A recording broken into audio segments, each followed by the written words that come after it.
want to introduce you to the Cabrillo College Children's Center. It is, of course, closed because of COVID-19, but this is a great place to start thinking about what areas there are in a classroom for families and what area there are in a classroom for teachers, and thinking about how to do an ECRS assessment. So here at the entry table, this is the entrance to the classroom. As families come in, the families sign in on a sign-in book over here. And there's information posted for families, including documentation of children's learning, curriculum plans, health and safety information. And then here at this table, as children come in a variety of ways, they can sign in. So there's a children's sign-in book you'll see there behind the art. There's documentation of children's block play. This is a culture share shelf that normally has elements of a family's home culture. Children's art is everywhere, of course, up high and down low. This is the children's science area, or one of them, but is also a snack area for children in the mornings. And over here we come into the block and music area. I'm not touching anything because of COVID-19, and they will be coming in to get ready to reopen at some point soon. You'll see books here. Because they did close suddenly, a lot of the materials have been left on the shelf for summer. So we have scarves, some different music instruments, books about music and dance, a piano, which I love hearing when I'm teaching child growth and development behind that wall. This is their block area.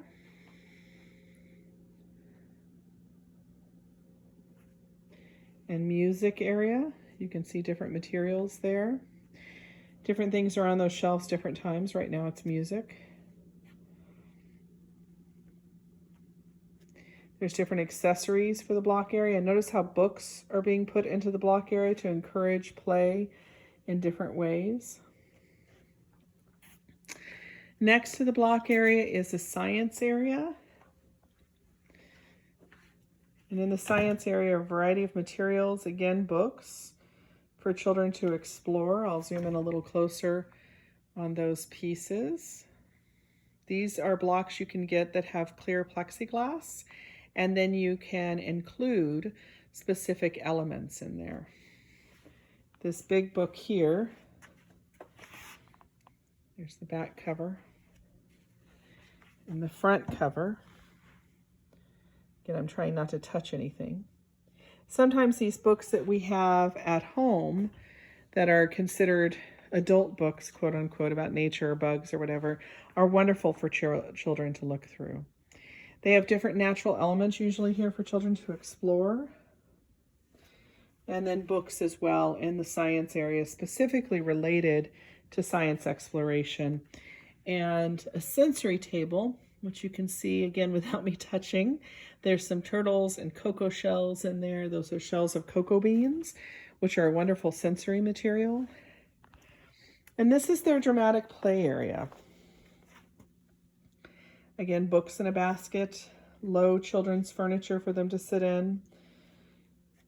Quick closure, so you're going to see some things that didn't quite get put away. And they did clean up, but there's still materials in different places. This is their cave, so it's a place where children can crawl into. Their baby dolls.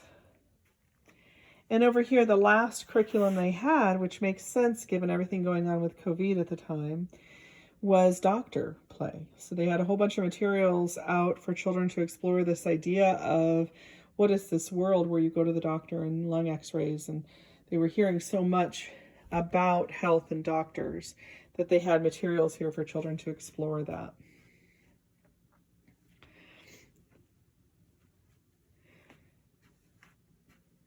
Gowns, things like that. You can see here they had health charts. One of the great ways to encourage children to learn keyboarding skills without putting a computer in your classroom is to actually just have a keyboard there. Children will type and then think about the things they're saying as they're typing and often dictate to you. This is the art area.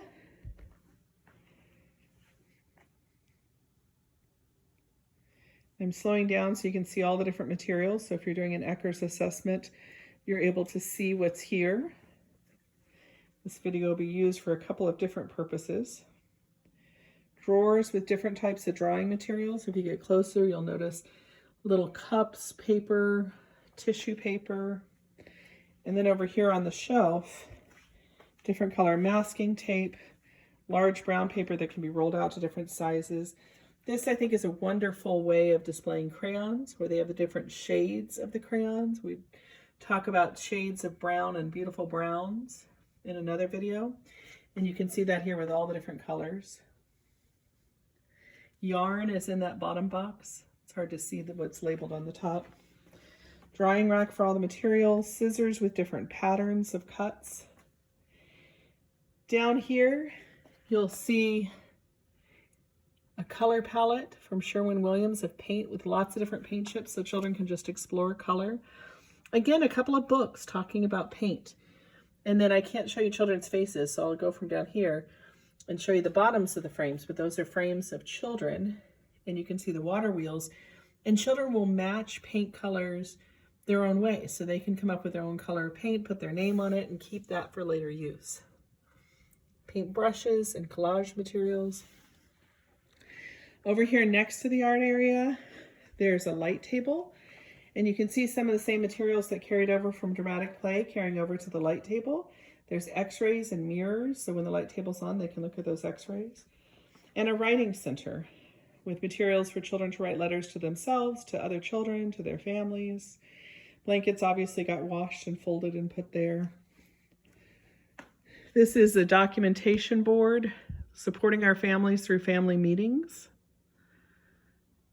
And at this family meeting, they did some gardening with the children. They met in groups to talk about ages and stages and worked together to plant a lemon tree to grow alongside with the children.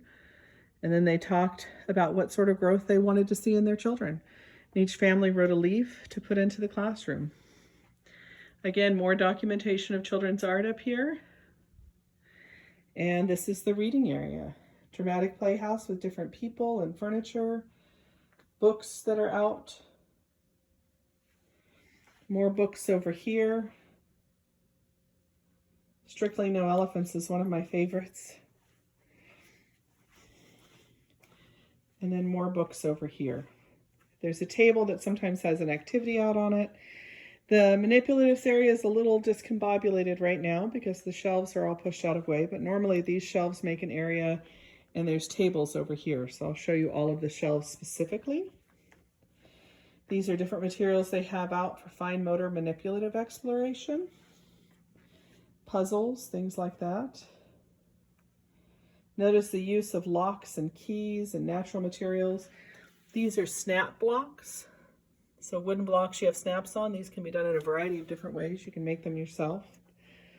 And then here's their other manipulative shelf.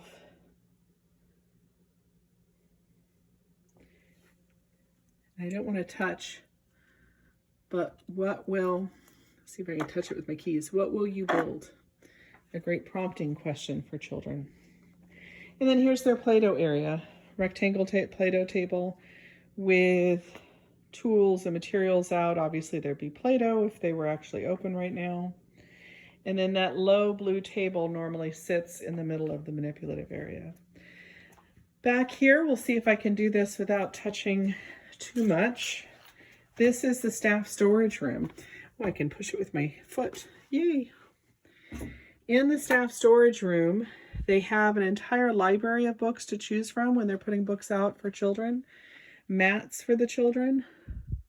Student teachers have their own cubbies. And then this is a storeroom of materials that they can use when setting up curriculum. Get the light on there.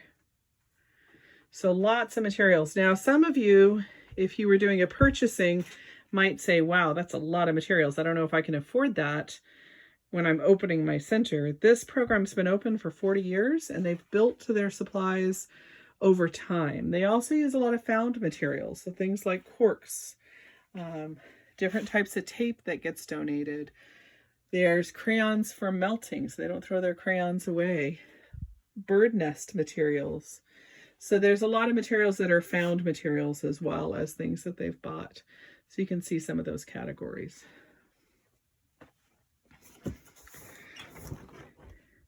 When we think about parent areas, there's more here.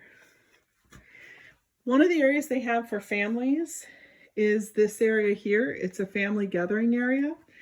The director will leave out materials for children, little sensory bottles, again, basket of books, puzzles. It's a little discombobulated because everybody cleaned up for COVID and left.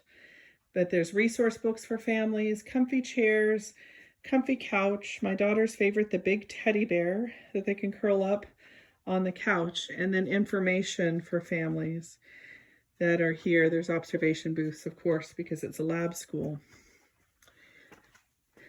I'm going to go back through the storeroom, and I want to show you the outdoor environment. It gives you another chance to get a sense of how big this room is. It is a very large room, and having been a teacher in this room, it is one of the things that can be a struggle sometimes with how to set up such a large room.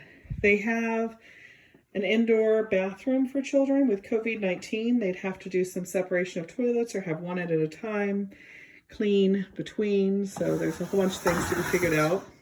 Pushing a trash can out of the way, sorry for the noise. Storage for towels, tablecloths, not touching the door here. Laundry room right off the children's classroom, and art supply area. So supplies and materials. I'll resist opening that cabinet to show you the rest of that.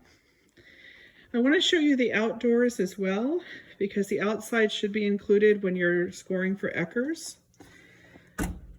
or when you're looking at an environment for children. One of the things that's true for Cabrillo is their outdoor classroom is a valuable piece of their program. And so they make sure their materials out. Normally there's an art activity here at this table. It can be a painting activity, tracing bodies out on the cement. Again, a very large, generous yard. Sinks for hand washing outside. There's a plexiglass easel that might be used for art. They have a dirt box, and above the dirt box is an apple tree. I don't know if I see any apples there right now, but they have an apple picking stick children can use to pick apples when the apples are ripe. And then in the dirt box, it looks like they were working on some type of gardening project when everything shut down in March. Stumps to use as stools. Large grass area. This tree is very popular for hiding behind and running around. This is a soft cushioned area. They'll often build climbing things, balance beams here. This is rubber matting. And then storage sheds for bikes, wagons. And this is their climber. Because it is a wooden-based climber, they started having some splinters. And so their answer for right now, until they can figure out how to replace it, is to use duct tape and various color materials to cover up the places that might be splintery. And it's just beautiful in the way children help design that. They do have a tire swing. I often talk in classes about why swings are hard to have in a classroom. And it's because you need to have a 6-foot fall zone from every edge of the swing, including the highest place the swing can swing from. So there's very rarely enough space in a yard for that. But given how big Cabrillo's yard is, they do have space for that. And then this is their garden. There was one teacher here a few years ago who really loved succulents. So there's some beautiful succulents all throughout. The garden has overgrown itself because there's been no one here to pick anything. But you can see some of the things that they planted here in their garden. Some potting soil left over from their last projects. It looks like strawberries there. Hopefully somebody's coming to check these plants and enjoying the fruit. If not, the birds will. There's a nice deck off of these sandboxes. So while there's sand under the climbing structure, which is also used as sand, there's also sand in these two boxes.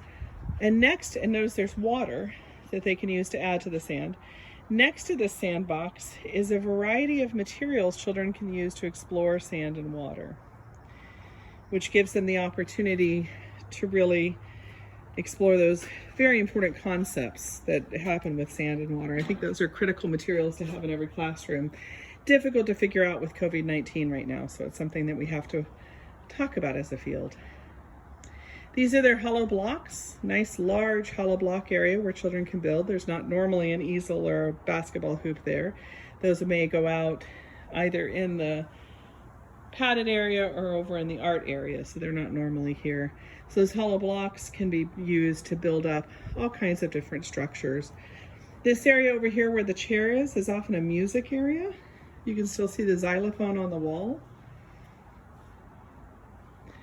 Again, materials have been put inside because of COVID-19 and shelter in place. Nobody's been here for a couple of months. It's a little strange to walk around without anyone here. This area is often a reading area. It's also a snack area. It's one of the places a group meets for snack. They'll put fine motor manipulatives out here on the table during the day, switching it out and rotating depending on children's interests. And then books, sometimes soft materials for them to sit down on. When we think about what staff and families need, as we think about assessing a program, give you a chance to go through here and see the room one more time as we leave. Up here, you'll see that each staff has a cubby of their very own, and they have their preschool emergency materials here. There's a fridge for staff food and a fridge for children's food. In here is emergency supplies, scissors, hole punches up above children's reach. Lots of different kitchen materials for cooking projects, ingredients for children's cooking, and pet supplies. They sometimes have different types of pets here, music equipment. So you may need to watch this video a couple times to get all the different elements that we're talking about. And then again, that welcome board, bienvenidos. They are a bilingual program, so they often are speaking Spanish in the classroom. There's a close-up of the curriculum plan, and it's based off the desired results. It was designed by a teacher here at Cabrillo. This is a family-created wish tree, and families across the entire program add their wishes to the tree. This is a wish, hope, weaving that staff and faculty here at Cabrillo College did together during a retreat. Lots of documentation up and down the hallways as well. And here is the staff office. So staff are able to keep their materials in here. Each classroom has a computer they have access to, and they have a printer to print out whatever they need. So this is a workroom for all the different staff that work in the Children's Center. In the Children's Center, I'll tell you who the staff are. You have the lead teacher, interns, and student teachers.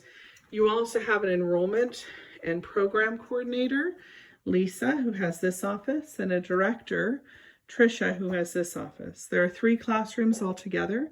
Oh, this is staff information box, resources, articles. They have another one for families with different articles for them. You have an infant room out here that we didn't walk through, and a toddler room. So for any project that this video is being used for, you would be looking at the preschool room. Thank you very much, and let me know if you have questions.